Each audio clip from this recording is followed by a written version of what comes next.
I should have turned around the second I saw the snow picking up on the highway, but I kept telling myself it would be worth it. That seeing the look on my mom's face when I showed up unannounced for Christmas would make the white-knuckled drive through a snowstorm worth it. That my sister, even with her usual attitude, would at least fake being happy to see me. That maybe, for once, I'd feel like part of the family again.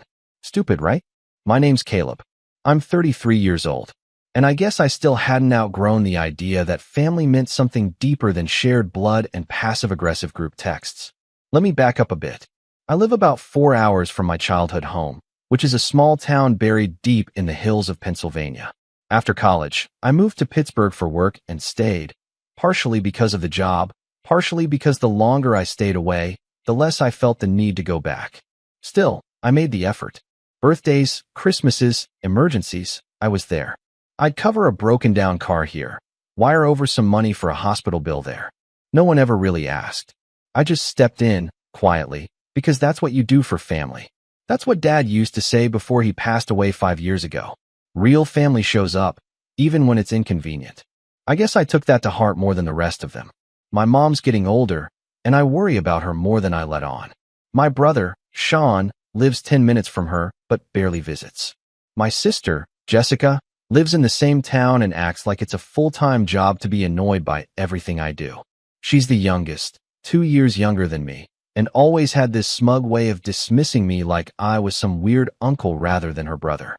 Growing up, she was the golden child, and she knew it. Somehow always right, always defended. And I was the fixer. The one they called when something broke. The one they forgot to invite, but still expected to send money when the fridge stopped working or Sean's kid needed braces. I didn't mind helping. I really didn't. But lately, it had started to feel one-sided. This year, I hadn't planned on going home for Christmas. Work had been brutal. I'd just taken on a second consulting contract that was eating up my weekends. But then, on December 23rd, I got this call from Mom. Nothing dramatic, just a short, tired, "We'll miss you, sweetheart," and something about how quiet the house was going to be. She didn't say it to guilt me. I don't think that's her style, but it got to me. I could hear the loneliness in her voice, and something inside me shifted. Maybe I needed to be there, even if I wasn't really wanted. I packed a bag, loaded the trunk with the gifts I'd ordered online, and hit the road before sunrise on Christmas Eve. The drive was miserable. Thick sheets of snow blurred the road. The wipers couldn't keep up, and the heater in my car picked the worst possible time to start blowing lukewarm air. Still, I pressed on, inching through the final stretch of winding roads like I was navigating an ice rink. I even stopped at a gas station to grab a pie. Mom always loved cherry. I figured if nothing else, it would make her smile. The plan was simple. Show up around dinner time, surprise everyone, maybe stay the night if the road stayed bad. I didn't call ahead because, well, that was the point. A surprise. When I pulled into the driveway, I noticed something odd right away. The house was dark. No Christmas lights. No glow from the windows. Just this quiet, eerie stillness that made me check the time twice to make sure I hadn't gotten my dates wrong.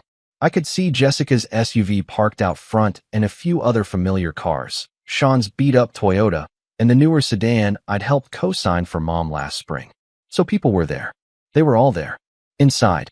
Without me. I stepped onto the porch, my boots crunching the fresh snow. Balancing the pie in one hand and a bag of wrapped gifts in the other, I knocked. No answer. I knocked again. Finally, I heard footsteps. The door cracked open just a few inches. And there was Jessica, her perfectly straightened hair pulled back in a ponytail, one eyebrow raised like she'd just seen a salesman on her porch. "Caleb?" she said, like she wasn't sure it was me. I smiled, genuinely excited despite the cold. Surprise. I figured I'd drive down last minute. Thought I'd spend Christmas with everyone. That's when she smirked. This little, amused smirk like I'd just said the dumbest thing in the world. Then she tilted her head and said, "Didn't you hear? We're keeping it small this year." I blinked. "What?" She shrugged like it was no big deal. "Just immediate family. It's been a weird year, you know? We didn't want to make a big thing out of it." I laughed once, a dry, confused sound. "Jess, I am immediate family." She didn't even respond to that. Just shifted her eyes over my shoulder, probably looking at my car, then added, "Anyway, we're about to eat. Hope the drive wasn't too bad." And then she closed the door. Not slammed. Not locked. Just closed.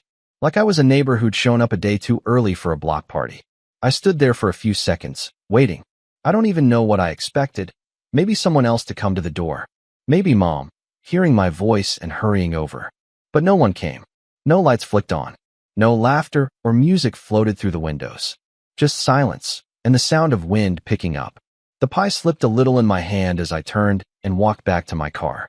I put the gifts in the trunk, slid into the front seat, and sat there for a while, letting the heater sputter uselessly.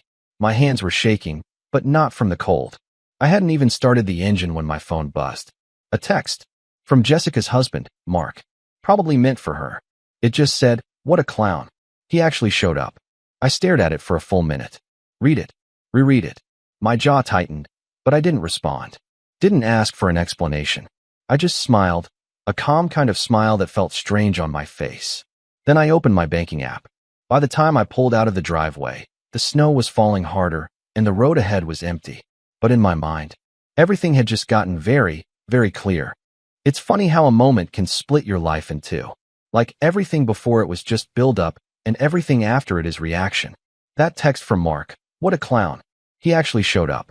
That was the moment. I didn't rage. I didn't cry. I just froze. Like some part of me had been expecting it, and finally, it had arrived. The confirmation. The proof that it wasn't all in my head. That no matter how many bills I covered, no matter how many times I dropped what I was doing to help, I was nothing more than a punchline behind my back. The drive back was a blur. I barely remember the snow or the road. Just white noise. At one point I pulled over at a diner that was still open and just sat there with a cup of coffee going cold between my hands, thinking about everything. How long had it been like this? Had I just been too stupid to see it? Or did I keep choosing not to see it because the alternative hurt too much? Growing up, we weren't rich, but we had each other. At least that's what I used to think. Dad worked as a mechanic and made decent money, and Mom stayed home with us when we were little. I was the oldest, so a lot got dumped on me early. Watching Sean and Jess when they were sick, taking care of chores, running errands once I could drive. Dad appreciated it, always said I was dependable. I lived for that word. Dependable. It felt like praise and love wrapped in one. Even when Sean would flake out on responsibilities or Jessica would lie about doing her homework, I was the one picking up the slack. I didn't mind. I thought that's what being the big brother meant. That if I just kept being dependable, they'd respect me for it. But as we got older, it felt like dependable turned into invisible. Jessica started dating Mark in high school, and everyone treated him like the prodigal son. He was captain of the football team, went to Penn State on a scholarship, and had that used car salesman charm that made everyone eat out of his hand. Except me. I always got the sense that under the smiles and handshakes, he didn't respect me. Thought I was soft or boring because I didn't drink a six-pack at every family barbecue or talk about sports like it was a religion. But I kept it polite. For Jess, after Dad passed, things shifted hard. He'd been the anchor, the one who made sure things stayed fair. Without him, Jess started assuming more control over family gatherings. Sean drifted in and out, always with some excuse about work or the kids. And Mom, she just wanted peace. She never liked confrontation, so when Jess started steamrolling over plans and cutting corners, she let it slide. Everyone did. Everyone but me. I remember one year.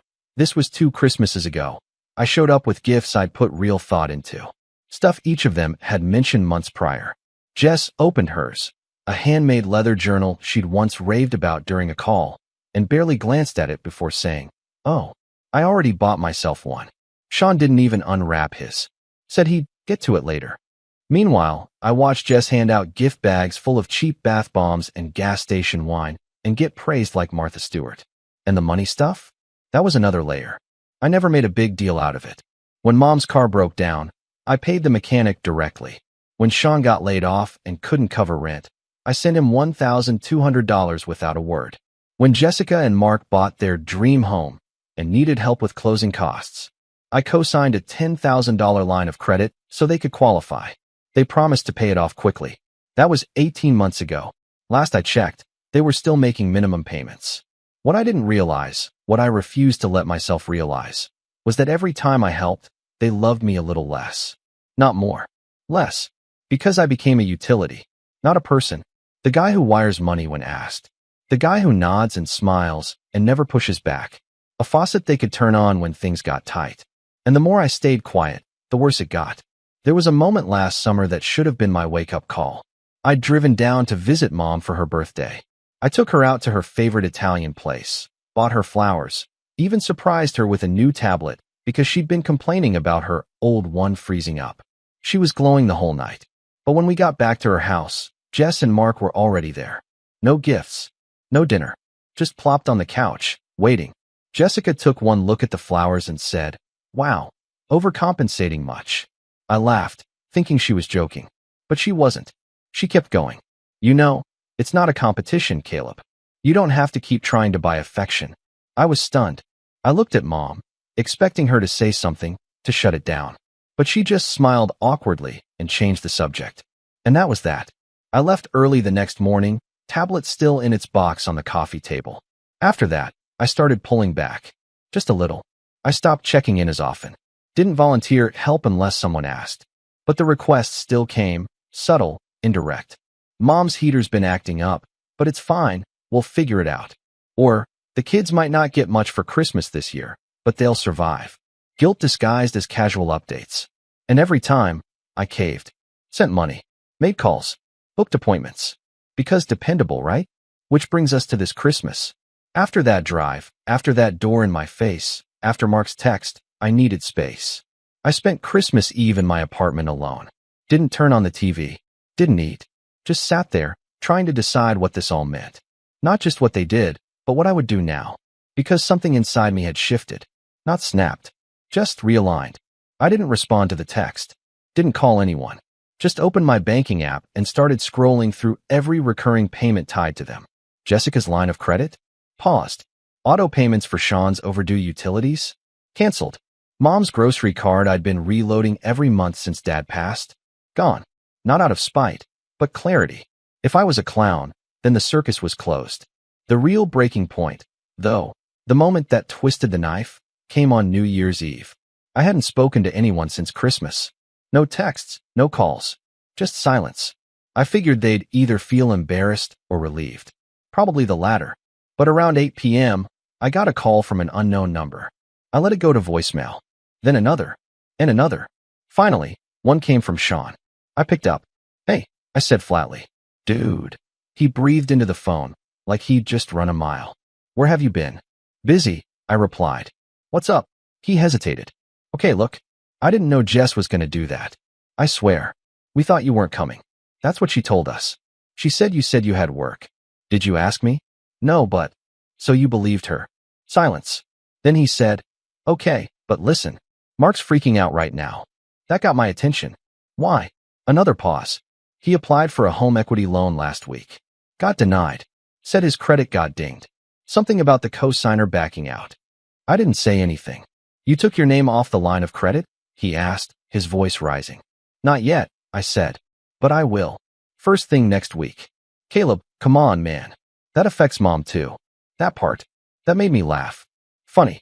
You guys sure didn't seem worried about how your actions would affect me." I was about to hang up when he added something that made my blood go cold.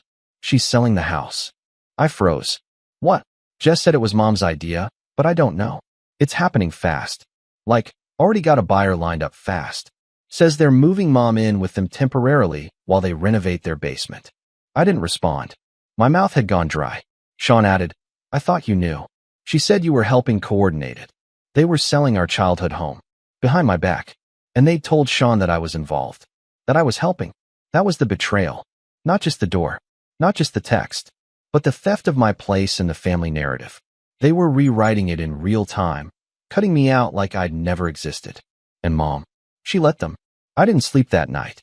Instead, I started making a plan. And that's where things started to shift from heartbreak to something else entirely. When people talk about hitting rock bottom, they usually mean it in some dramatic way. Losing a job, going through a breakup, maybe standing in the rain with nowhere to go. But mine was quieter than that. No yelling. No crash. Just this hollow feeling in my chest as I sat in the dark, realizing I didn't belong to my own family anymore. That even when I bent over backward, gave more than I had, dropped everything to be there, they still found a way to leave me outside in the cold. Literally and figuratively. The night after Sean's call, I didn't eat. I didn't answer texts. I didn't watch the ball drop or raise a glass to the new year. I sat on the edge of my bed, trying to imagine what kind of person sells their mom's house out from under her. What kind of daughter takes over her mother's life and calls it help? What kind of siblings let the one person who always showed up be erased so easily? And for a while, maybe a few days, I let that version of myself die. The fixer, the helper, the dependable one. I stopped responding to emails that started with "sorry to bother you," but I silenced every family group chat. I deleted reminders to send monthly payments and auto transfers. I pulled the plug on everything that kept me orbiting their world. It hurt. I won't lie. There was grief in that, like I was mourning a death. Not of a person, but of a role I'd played so long. I didn't know who I was without it. But here's the thing about hitting bottom. Once you're there, there's no more pretending. You either stay flat, or you get up. And maybe for the first time, I didn't feel pressure to do either. I had the silence, the stillness, and I decided to just sit in it. Feel it. Let it wash over me. And in that quiet, I started seeing my life for what it really was. I wasn't happy. I'd spent so long trying to please people who barely noticed I was alive that I forgot what it felt like to do something just for me. My apartment was nice, but it looked like a hotel room. Clean, impersonal, bare. I had savings, investments, a solid career, but no hobbies, no real roots. I worked to keep other people afloat. I visited home to fill a chair no one asked me to sit in. So I made a decision. No more giving without boundaries. No more apologizing for not being what they expected. And definitely no more trying to earn a seat at a table I helped build. The first step was small, almost stupid. I bought a plant. A fiddle leaf fig, if you want specifics. I read somewhere that they're hard to keep alive, but something about that appealed to me. I wanted to prove I could take care of something that wasn't a crisis. That didn't drain me. That just existed and grew and asked for light and water and nothing else. Next, I took a week off work. I told my clients I was going offline, booked a cabin 2 hours north, and left my phone off for 5 days. No texts, no emails, just quiet. I brought books I never had time to read, cooked for myself, even went on hikes despite the snow. And it wasn't some instant epiphany, just slow, steady breathing room. Time to think without someone else's voice in my head. When I got back, I started taking inventory, not just of my finances, but my life. I looked at my apartment and asked, what actually belongs to me? Most of it didn't. I sold furniture I didn't love, canceled subscriptions I didn't use, reorganized my schedule around things that gave me energy, not drained it. I even started going to the gym again, something I hadn't done since my 20s. At first it felt forced, but then it turned into a habit, and the habit turned into therapy. Funny thing, when you stop pouring everything into people who don't value it, you realize how much you have left to give yourself. Work picked up again in February. I landed a new long-term contract with a marketing firm out of Chicago. Big money, steady hours. They liked me so much they offered me a retainer to consult on the side. For the first time, I felt like my success wasn't tied to someone else's emergencies. It was mine, built from scratch. I also started reconnecting with people I'd lost touch with, not family, but old friends. College roommates. A guy I used to grab coffee with before he moved to Boston. I didn't unload everything on them. Just started checking in, texting first, inviting conversation. And slowly, a new circle began to form. One that felt lighter, less transactional. I'd love to say this fixed everything inside me, but that would be a lie. There were still bad nights. Nights I'd wake up from dreams of Christmas morning where everyone was laughing, and I was knocking on the door from outside. Nights I'd wonder if I should have fought harder for a place in that family. If walking away meant giving up or finally choosing myself. But each time, the answer felt clearer. Then, around March, something unexpected happened. Mom called. I stared at the screen for a good minute before picking up. I hadn't heard her voice in over 2 months. Hi, sweetheart, she said, like nothing had happened. How are you? I paused. I'm okay. Just working a lot. You. She hesitated, just for a beat. It's been busy. That was new. Usually she'd fill the silence with awkward pleasantries. This time, it felt like she was treading carefully.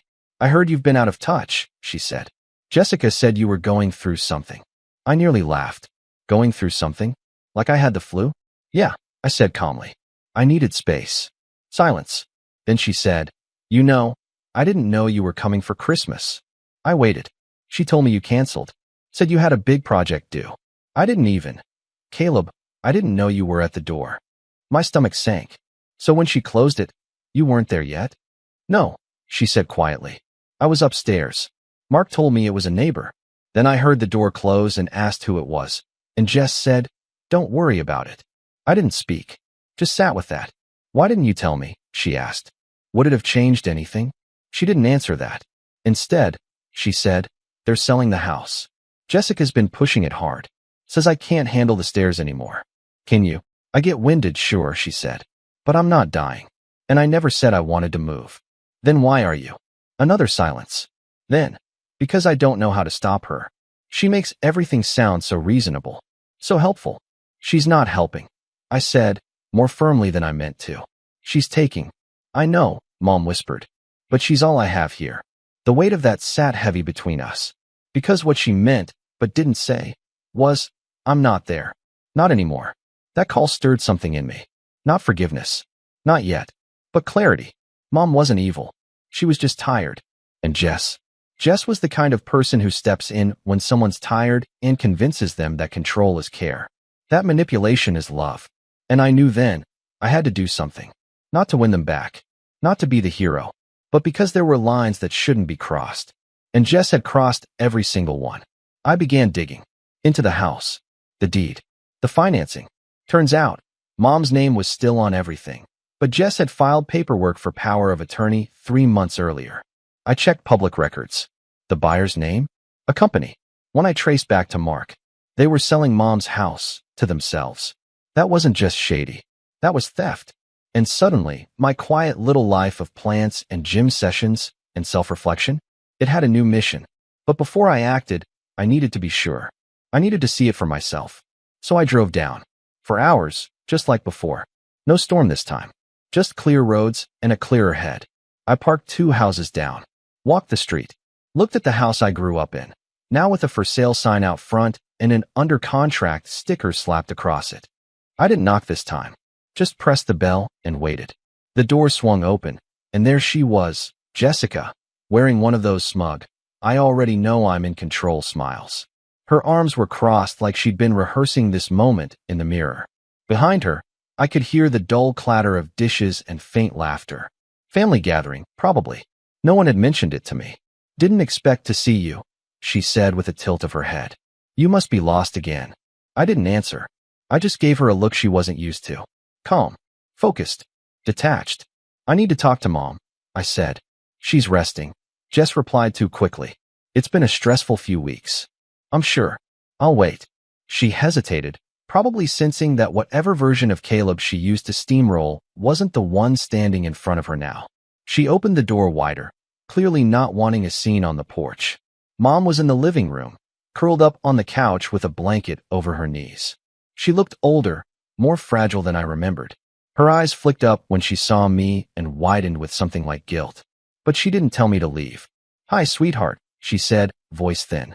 I wasn't expecting. I held up a hand gently. Don't worry. I won't stay long. Jess hovered behind me like a bouncer guarding a nightclub. I need to ask you something, I said, keeping my tone soft. Did you want to sell the house? She hesitated.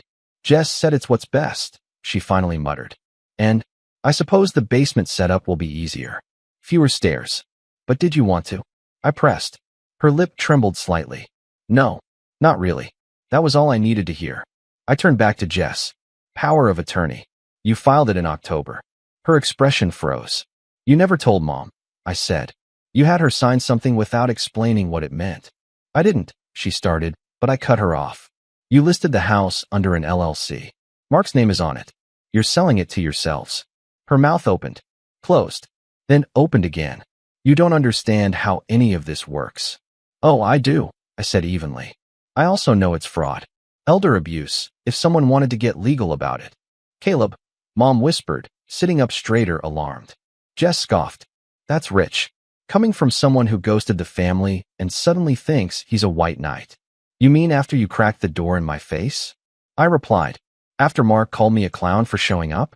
After you lied to Mom about me helping sell the only place that's ever felt like home? I took a breath. Steady. Controlled. I'm not here to beg, I said. I'm here to undo the damage. That night, I drove back home with a fire lit under me. The fog was gone. Every step forward was now part of a plan. And the thing is, I had more tools than Jess realized. First, I dug through my old email archives and found Dad's original estate documents. When he passed, most of the property ownership had transferred to Mom, but there were clauses about how major financial decisions involving the home had to be co-signed if Mom was of questionable mental clarity, a clause Jess clearly tried to exploit with her power of attorney stunt. I contacted a lawyer I'd worked with on a freelance contract 2 years prior. Her name was Lillian, and she specialized in estate protection and elder law. I told her everything, laid out the deception, the rushed POA, the shell company, the sale, all of it. She listened quietly and then asked, "Do you have proof of any of this?" "I've got signed documents, property listings, voice recordings, and emails. I'm still working on the power of attorney signature comparison, but it looked forged to me." She exhaled. "That's more than enough to start with." Over the next few weeks, Lillian helped me build a case. We filed a petition for a temporary injunction to freeze the sale, citing fraud and coercion. Since I wasn't a direct heir to the deed but was financially entangled with the family, thanks to co-signed debts and payments, I had legal standing to contest the sale's legitimacy, especially if Mom testified that she hadn't knowingly agreed. That part worried me. I didn't want to drag her into a legal storm. But when I called her one afternoon and explained what Jess and Mark were doing, her voice cracked. "I didn't want to believe it," she whispered, "but I felt something was wrong." "Will you testify?" I asked. A pause. "Yes," she said quietly. "It's time." Meanwhile, I played nice. I sent a group text to the family chat, pretending like nothing had happened. Just a "Hey, I've been swamped with work. Hope everyone's doing well." Sean responded first. Casual, "Bro, why?" like always. Jessica said nothing. Mark replied with a thumbs-up emoji. I needed them comfortable, unaware. Next, I visited Sean's place under the pretense of checking in. We drank a couple beers, watched a game. I played the part of the apologetic brother, just trying to make things right. Then I steered the conversation. "So what's going on with Mom's house?" He groaned. "Jess is still pushing it. Mark's trying to get the closing fast-tracked." "She ever show you the documents?" "Nah. I figured she had it handled." "Think she got Mom's signature on everything legit?" Sean blinked. "Wait, you think she faked it?" I shrugged. "I think it's weird no one else saw it. I mean, wouldn't Mom want you to know she was moving?" That planted the seed. A week later, Sean called me back in a panic. "Dude," he said, "I asked Jess about the documents. She flipped out, said I was accusing her, told me to stop asking questions." "Interesting," I said. "She's hiding something, isn't she?" "Let's just say," I replied, "you might want to keep your hands clean. If this thing blows up, anyone who knew and didn't report it could get dragged in." He cursed under his breath. Now, Sean may not have been the sharpest tool in the shed, but he wasn't stupid. He started backing away, stopped answering Jess's calls. I didn't need him to pick sides. I just needed him not to protect her. The legal gears turned slowly, but surely. Lillian filed the paperwork. We requested an emergency hearing. Mark and Jess weren't served yet. That was coming soon, but the listing was flagged as under investigation. We bought ourselves time. The next part was risky, but it was the perfect bait. I scheduled a family meeting at Mom's house. Told everyone it was about clearing the air. Jess hesitated, but Mark agreed to come. I think he assumed it was going to be some awkward intervention. Maybe a chance to gaslight me again in front of Mom. They didn't know I'd installed a nanny cam in the living room. Didn't know my lawyer would be watching remotely. Didn't know I was about to hand them the rope. The morning of the meeting, I arrived early. Helped Mom tidy up. She looked nervous, but resolute. She wasn't going to let herself be pushed around anymore. "They won't see it coming," I told her. When Jess and Mark arrived, Mark walked in like he owned the place. Jess barely acknowledged me. "So," she said, settling on the armrest. "You wanted to talk?" "I wanted to give you a chance," I said calmly, "to tell the truth." Mark laughed. "Truth about what, exactly?" "About the sale," I replied. "About how you tried to transfer ownership of the house using a shell LLC in your name. About how you got Mom to sign documents she didn't read." Jess's face flushed. "That's ridiculous." "Is it?" "Because I've seen the paperwork. And I've had a handwriting expert review the signature.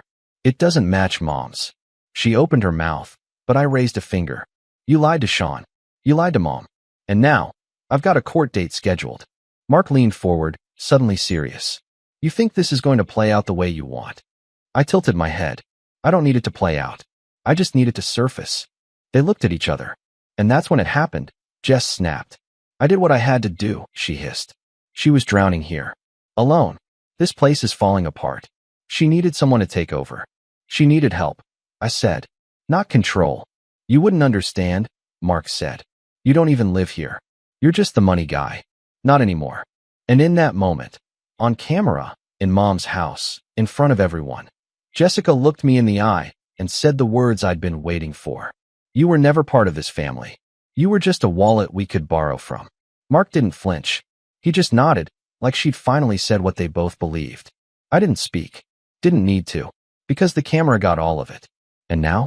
Now the stage was set. The fall was coming. And I had front row seats. The footage was undeniable. 3 days after the family meeting, the court granted our emergency injunction. The sale of the house was frozen indefinitely. Lillian didn't even need to argue much.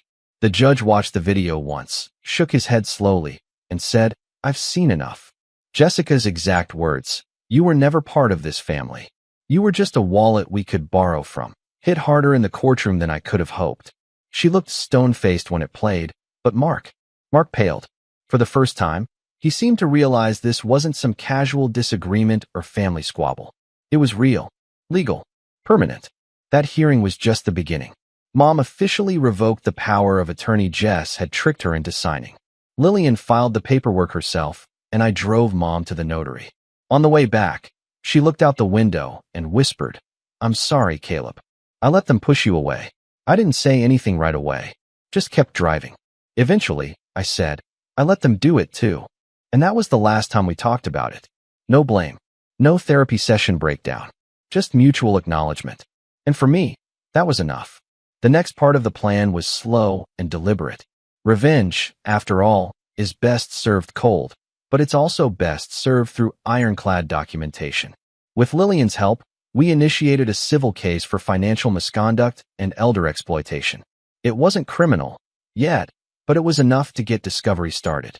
We subpoenaed Jessica's communications with the title company and Mark's LLC paperwork. Turns out, they'd planned the transfer of the house months before even talking to Mom. They'd even budgeted for renovation costs and listed projected rental income in the flip. They were going to flip our childhood home, rent it out, like it was a property in a spreadsheet instead of the living room we spent Christmases in, the kitchen where Dad taught me how to fix a leaky faucet, the hallway where Mom kept the growth chart pencil marks for all three of us. That's when the anger returned, but not the blind kind. The focused kind. Cold. Surgical. Once we had the documents, we sent them to the bank that held the mortgage on Mark and Jessica's house. I crafted a detailed letter, explaining their attempt to purchase another home under an LLC while committing financial fraud on a separate property. Included attachments, screenshots, and the court injunction. Banks take fraud seriously, especially when it threatens their investment. The result? Their pending refinance was immediately denied. Next, I contacted the HOA where Jess and Mark lived. Turns out, they were already on thin ice for not maintaining their lawn and ignoring repeated notices about a half-built shed in their backyard. I emailed the HOA board, very politely, and provided evidence of Jessica and Mark's shell company being used in a questionable real estate transaction. I didn't demand anything, just suggested it may be in their interest to look into it before someone got hurt, or before the story went public. A week later, their HOA fines tripled. They were given 30 days to bring their property up to code or face liens. And then came the co-signed debt. Remember that $10,000 line of credit I'd co-signed so they could buy their house? It was time to collect. I revoked the automatic minimum payments I'd been making and let the account fall into delinquency just long enough to trigger a notification. Then I contacted the lender directly and asked for a repayment plan that reflected my withdrawal as a co-signer. Since Jessica had violated the original agreement, co-signers must be informed of major credit usage. I had grounds to be removed. It took time, but eventually, I got a letter confirming the account was now solely her responsibility. They owed $8,700 on it. The kicker? Their credit tanked, fast. Mark tried applying for a new card in January. Denied. Jess applied for a small business grant. Denied. Their mortgage, their car, even their utilities suddenly became much harder to manage. Sean, To his credit, stayed out of it. After the video surfaced, he texted me 2 words, "I'm sorry." I didn't respond. I didn't need to. He wasn't the enemy. He was just someone who learned the hard way that silence has consequences. By April, the house sale was off. Mom stayed put. I hired a contractor, paid for with my own money, no credit, to add a stair lift and fix the plumbing. I brought her new curtains, replaced the old carpet in her bedroom. She cried when she saw the changes. "I don't deserve this," she said. "You deserve better," I replied. "This is just the start." And I meant it. Meanwhile, Jess and Mark were unraveling. They'd put a deposit down on a second home, assuming they could flip Mom's to cover the costs. When the sale froze, they lost the deposit. Their real estate agent dropped them. Word started getting around town that they were under investigation, not criminal, but still enough to make people uncomfortable. Then, in June, they got served with a formal notice from Lillian's office. We were suing them for damages, emotional and financial. And even though I told Lillian I didn't care about the money, she insisted. "This isn't just about revenge," she said. "It's about precedent." Jess tried to spin it on Facebook, posting cryptic messages like, "Funny how people pretend to care when it suits them, and family means nothing when greed is involved." I didn't respond, but a few of our mutual cousins did. One of them, Sophie, posted a comment that said, "You mean greed like stealing your mom's house?" The post was deleted an hour later. Eventually, Mark tried calling me. I let it ring. Then I got a voicemail. His voice was tired, beaten. "Look, man, I get it. You're mad. But this is getting out of hand. We could lose everything. Jess is breaking down. Just please, let's talk." I saved the voicemail in a folder labeled closure. We didn't talk. By late summer, they sold their house at a loss. Couldn't make the mortgage. The HOA had filed liens. The bank refused to refinance. They moved in with Mark's parents across the state. Jessica tried to keep posting like everything was normal, but even her Instagram started to fade. Less beach selfies, more pictures of sunsets and quotes about healing. No one was fooled. As for Mom, she's doing better.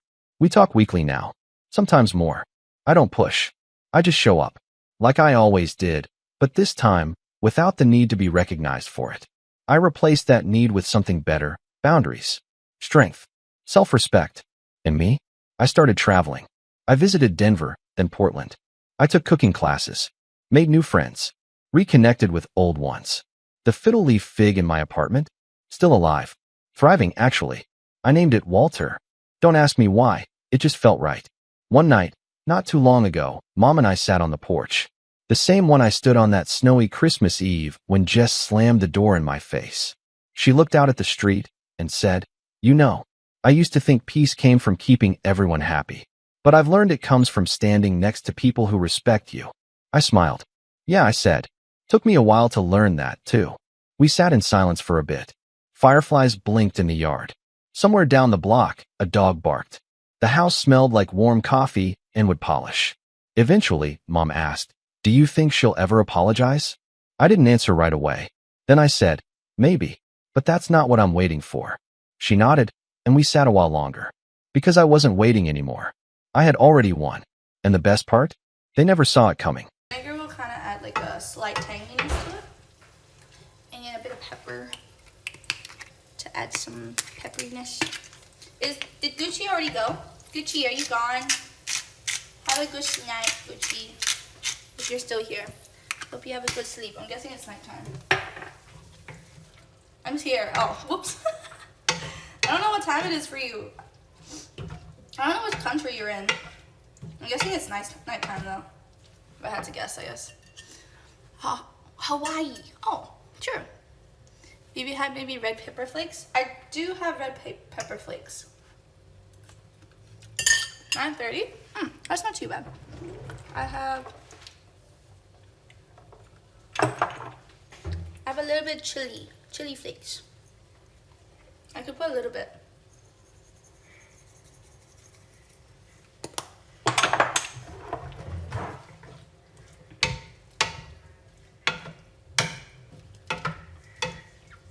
I have but one to finish some stuff in